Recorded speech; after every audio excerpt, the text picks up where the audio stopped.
두 번째 토크가 되겠습니다. 두 번째 토크는 그 제목은 부정맥을 진단하는 뉴 테크놀로지라는 주제로 해서 전남의대 윤남식 교수님께서 강의를 맡아주시겠습니다.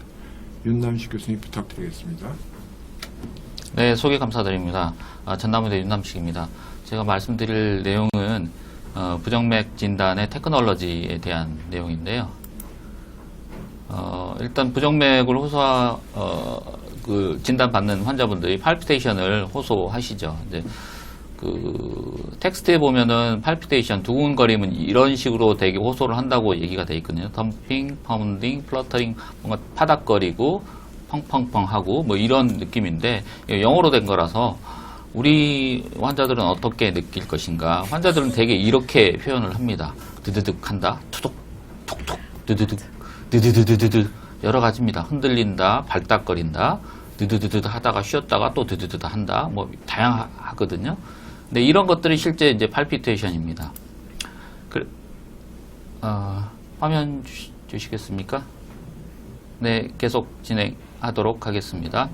그래서 팔피테이션이 있는 경우가 어떻게 그 원인적으로 구분해 볼 수 있는지, 심장, 카디악 오리진에 이제 팔피테이션 생기는 것이 한 43% 정도 되는 것으로 얘기를 하고 있습니다.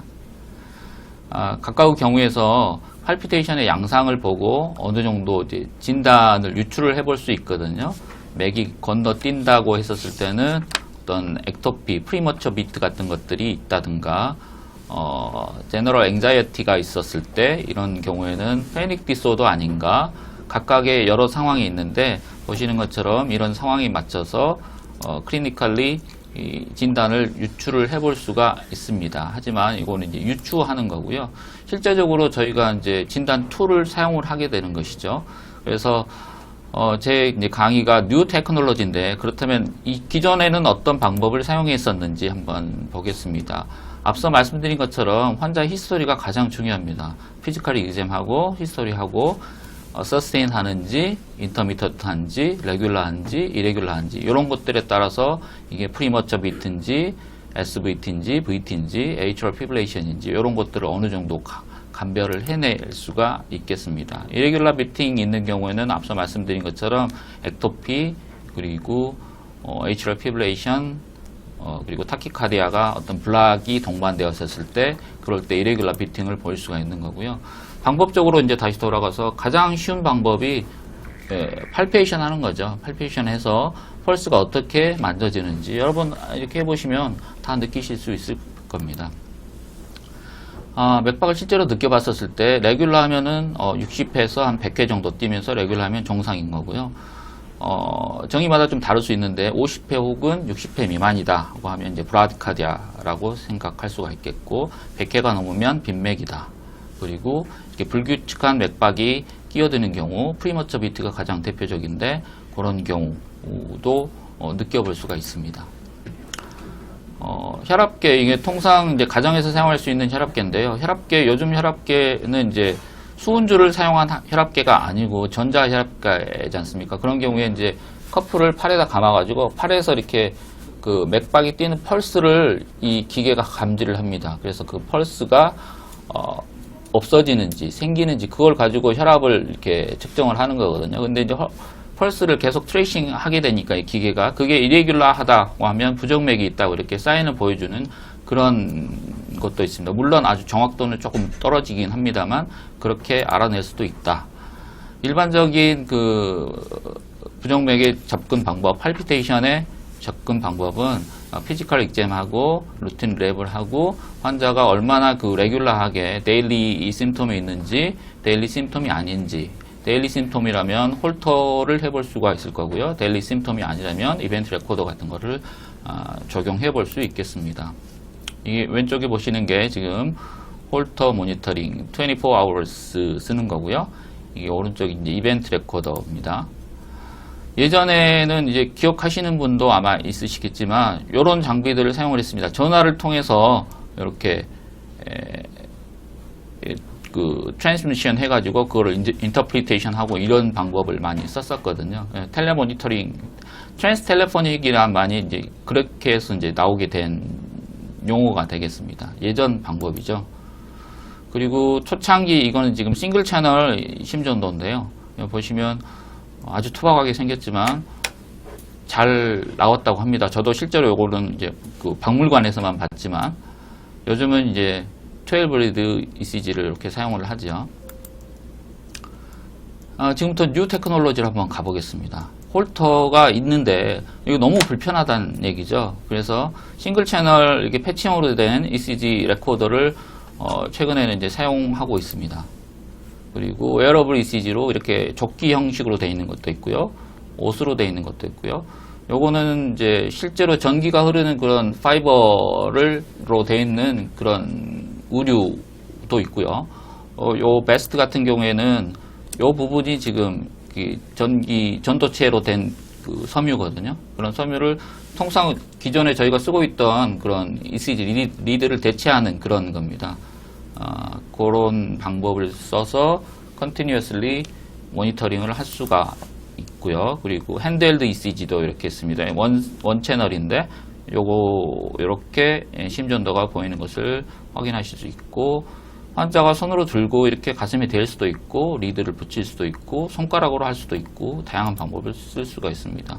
실제로 방금 전에 보여드리는 그 장비에서 찍은 그 심전도인데 상당히 이미지가 깨끗하게 이렇게 얻어질 수가 있습니다. 그리고 임플란터블 루프 레코더를 실제로 피아에 이렇게 삽입을 해서 컨티뉴어스리 모니터링 할 수 있습니다. 한 2년 정도까지 사용을 할 수가 있고요. 그리고 이제 최근 스터디를 하나 말씀드리면 애플 하트 스터디라고 되어 있는데, 요거는 이제 애플워치에서 그 스마트워치 대개는 그 포토 프레시스모그래피를 사용을 할 수가 있거든요. 이게 이제 여기 보시면 여기서 광원을 쏴가지고 이 돌아오는 것을 센싱을 하거든요. 이 블러드 베슬에 부딪혀서 돌아오는 걸 센싱을 하는데, 그런 방법을 이용을 해서 펄스가 얼마나 뛰는지 확인을 하는 그런 방법입니다. 애플워치를 사용을 해서 그 스터디를 하는 게 있는데, 요거는 실제 심전도를 레코딩을 하는 건 아니고요. 방금 말씀드린 것처럼 그 펄스 레이트를 계속 모니터링을 해서 하는 그런 스터디를 했었는데, 스터디 구성이 애브노멀리티가 요 방법으로 해서 보이게 되면 실제로 심전도를 착용시켜서 하는 검사였었는데, 이 스터디에 약간의 문제가 있었거든요. 환자들이 완전히 이 100% 이 방법에 의존하지 않고 중간에 뭔가 이상을 느끼게 되면 얼리 컨택을 해야 되는데, 이 스터디에 국한돼서 컨택을 해야 되는데 드랍아웃하고 따로 이렇게 이벨리에이션 한다든가 그런 방법을 사용을 해가지고 조금은 문제가 있었던 그런 스터디입니다. 그래서 포토 프레시스모그래피는 방금 전에 그 광원을 쏴서 돌아오는 것을 센싱을 해서 펄스를 레이스를 감지를 한다고 그렇게 말씀을 드렸고요. 또 다른 방법으로 에이트럴 피브레이션을 감지하는 것을 그 포토 프레시스모그래피를 사용을 해서 확인한 그런 스터디도 있었습니다. 그 스터디에서는 센시티비티가 98%, 스페시피티는 한 90% 정도 보고를 했었습니다. 요거는 이제 역시 포토 프레시스모그래피를 사용한 건데요. PSVT가 있었을 때 이렇게 레이시 올라가는 거, 요 부분에서는 타키카디아가 있어서 이런 부분이 PSVT 아닐까라고 유추만 해볼 수 있는 겁니다. 단순히 레이트만을 감지를 하는 것이니까요. 또 다른 스터디로, 이건 최근 스터디인데 디텍트 AF 프로라는 스터디인데, 포토 프레시스모그래피하고요, 오른쪽에 있는 싱글 채널 ECG를 비교를 한 그런 스터디거든요. 오른쪽에 싱글 채널 ECG를 비교를 한 걸 봤었을 때 센시티비티, 스페시피티가 97%, 95% 정도 되고요. 요거는 조금 떨어집니다. 아무래도. 그래서 아주 정확도 면에서는 프레시스모그래피가 좀 떨어질 수 있다. 하지만 네트로 봤었을 때는 스크리닝 하는 데는 도움이 될 수가 있다. 그 정도 생각해 볼 수 있겠습니다. 방식의 차이를 보여주고 있는 그림이겠고요. 요거는 제 비트입니다. 제 시계에서 이제 감지된 거를 해본 건데, 이렇게 레슬링 하고 있다가 오늘처럼 긴장하는 자리가 생기게 되면 하트레이트가 이렇게 올라가는 것을 감지가 될 수가 있는 그런 방식으로 사용을 합니다. 두 번째로는 이제 모바일 ECG가 있는데, 요건 실제로 ECG입니다. 이게 프레시스모그래피가 아니고 이건 애플워치인데요. 이렇게 용두에 터치를 하면 되는 그런 방식도 있고요. 밴드를 터치를 해서 되는 방식도 있고, 실제로 그 따로 설치되어 있는 그 ECG 리드, 원 채널 리드를 손가락으로 터치를 하면 이렇게 싱글 채널 ECG가 나오게 됩니다. 실제로 얘인데 리드 1하고 리드 2입니다. 싱글 채널인데 어떻게 두 개 찍었냐? 이 위치를 바꾼 겁니다. 오른손 왼손하면 리드 1이 나오는 거고, 오른손하고 왼 다리라든가 왼손하고 오른 다리라든가 이런 방식으로 해서 다른 채널을 만들 수가 있습니다. 다른 리드를 만들 수가 있습니다. 비교를 한번 해보면 여기 보시면 12유도 심전도하고 방금 그 싱글 채널 ECG하고 비교를 해보면 거의 좀 유사하거든요. 그래서 상당히 믿을만하다라고 생각을 해볼 수 있겠습니다. 그리고 요거는 지금 방금 보여드린 원 채널이고요. 요거는 일렉트로드가 2개 있지 않습니까? 근데 오른쪽에 보시면 일렉트로드가 3개입니다. 3개가 있으면 6개를 만들 수가 있어요. 이제 어그멘티드 리드를 사용을 하게 되니까 그렇게 해서 6채널, 6 리드의 ECG를 또 포터블로 이렇게 모바일하게 ECG를 얻을 수 있다는 거 알 수가 있겠고, 다른 스터디로 이것도 마찬가지로 AF를 디텍션하는 그런 그 알고리즘을 사용을 해서 시계를 사용한 스터디인데, 그 스터디에서 애플의 어플리케이션 알고리즘만 사용했었을 때는 그 인터프리테이션 했을 때 결과가 어프로프리트한 결과를 얻을 수 있었던 것이 한 66%였었고요. 퀄리티죠. 그러니까 많이 움직이고 하다 보니까 이 퀄리티가 좋아질 수는 없습니다. 하지만 피지션이 직접 했었을 때는 인터프리테이션 한 레이트가 올라가는 거고요. 그런데 이제 센시티브 스페시티 측면에서 보면은 물론 이제 피지션이 사용을 인터프리테이션 했을 때가 훨씬 더 정확하긴 하지만 거기에 상당히 근접하는 결과를 어플리케이션을 사용을 해서도 얻어낼 수 있다. 그런 스터디 결과였습니다. 최근 가이드라인을 하나 말씀드리겠습니다. 이제 최근에 나온 유럽 가이드라인인데요. AF 스크리닝에서 이런 툴들을 사용할 수 있다라고 지금 가이드라인에서 레커멘드 하고 있습니다. 스크리닝입니다. 스크리닝. 아까 보여드린 그런 그 혈압 재는 기계, 실제로 그 펄스를 만져봤을 때 포토프로시스모그래피, 실제 원채널 ECG 이런 것들을 사용을 해서 스크린 할 수 있다. 물론 이런 실제 ECG를 사용하는 그런 디바이스들은 당연히 사용할 수 있고요. 그래서 네트로 이런 장비들을 사용을 해서 뭔가 애너리티가 보이게 되면 그때는 실제 ECG 장비를 사용을 해서 심전도를 HR 피브레이션을 진단을 해라. 그렇게 레커멘드 하고 있습니다. 그래서 다음 예를 하나 보여드리겠습니다. 이제 제 환자인데요. 27세 남자인데 미국 사람이었습니다. 팔피테이션을 주소로 갖고 잘 보이실런지 모르겠는데 이렇게 톱니 모양으로 심전도가 보이거든요. HR 플러터였었죠. 그런데 모니터링을 쭉 하다 보니까 HR 피브레이션도 한 번씩 있었습니다. 일단은 근데 HR 피브레이션은 제가 기록하기로는 한 번 기록이 됐었거든요. 그래서 이 환자를 어떻게 해야 될까 이제 고민을 하고 있었는데, 아무튼 이 사람이 말하기를 팔피테이션을 어떻게 호소하냐면, 이 사람이 미국 사람인데 아프다라고 표현을 합니다. 페인이라고 표현하고요. 그리고 팔피테이션이라고 말하기도 하고, 한 비트에 체스트 페인이 있었다 이렇게 얘기도 하고 하기도 합니다. 그만큼 제가 소도에 이제 말씀드렸지만 그 히스토리 테이킹이라는 것이 아주 중요하다라는 것을 다시 한번 말씀드리고 싶습니다. 그래서 이 환자를 어블레이션 했고, HR 플러터는 쉽게 이제 어블레이션 했는데, 이분이 이제 걱정이 되는 거예요. HR 피브레이션이 내가 있었다고 하는데, 그거 어떻게 해야 되느냐 걱정이 돼서, 미국인이니까, 애플워치는 실제로 그 심전도가 되는 것은 우리나라에서는 제가 알기로는 사용을 할 수는 없거든요. 그래서 미국서 시계를 샀어요, 이 사람이. 그래가지고 시계를 사서 기록을 계속 하는 거예요. 어찌어찌 하다 보니까 저한테 계속 이제 메일을 보내면서 이걸 좀 봐달라. 이게 기계가 이렇게 HR 피브레이션 없다고 하는데 이게 맞는 거냐. 이렇게 이 메일을 보내와요. 보면 오토로 리딩이 되어 있는 것은 HR 피브레이션 없다고 이렇게 나오거든요. 없고, 여기도 없고, 보시는 것처럼, 이 아트팩트가 많이 있지 않습니까? 근데 기계가 성공적으로 잘 읽어냅니다. HR 피브레이션 없다. 그리고 이것도 정상이다. 이것도 별거 없다. 이것도 아트팩트가 있지만 HR 피브레이션 없다. 이렇게 이제 오토로 인터프리테이션이 되는 겁니다.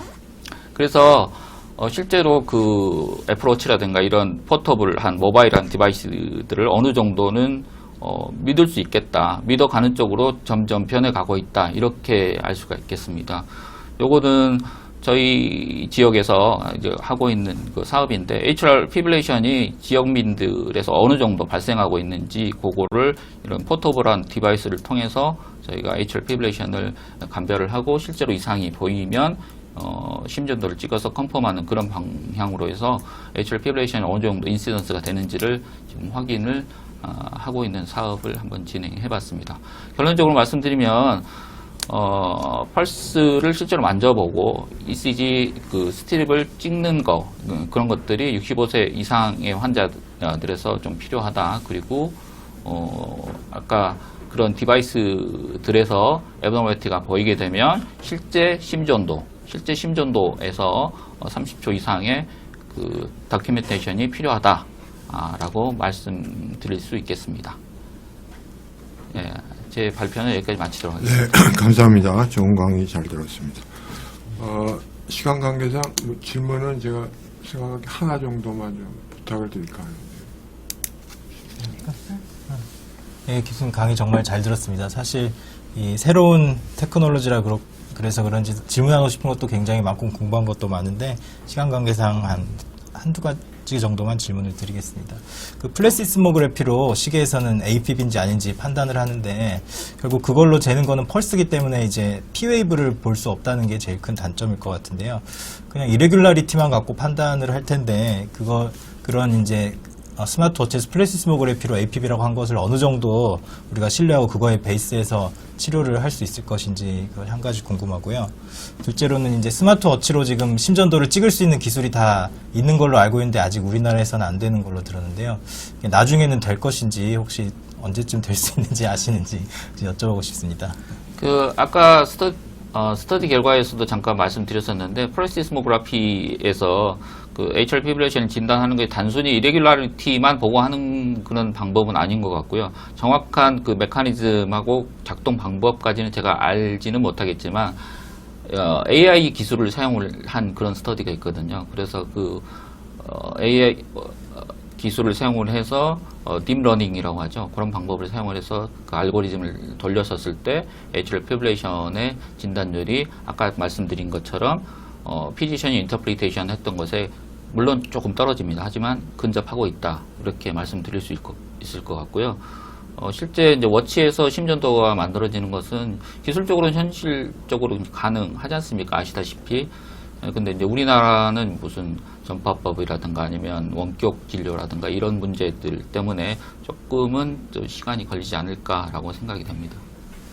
그러면 아쉽지만 시간 관계상 우리 윤남식 교수님의 강의는 이것으로 마무리를 짓겠습니다. 윤 교수님 감사합니다.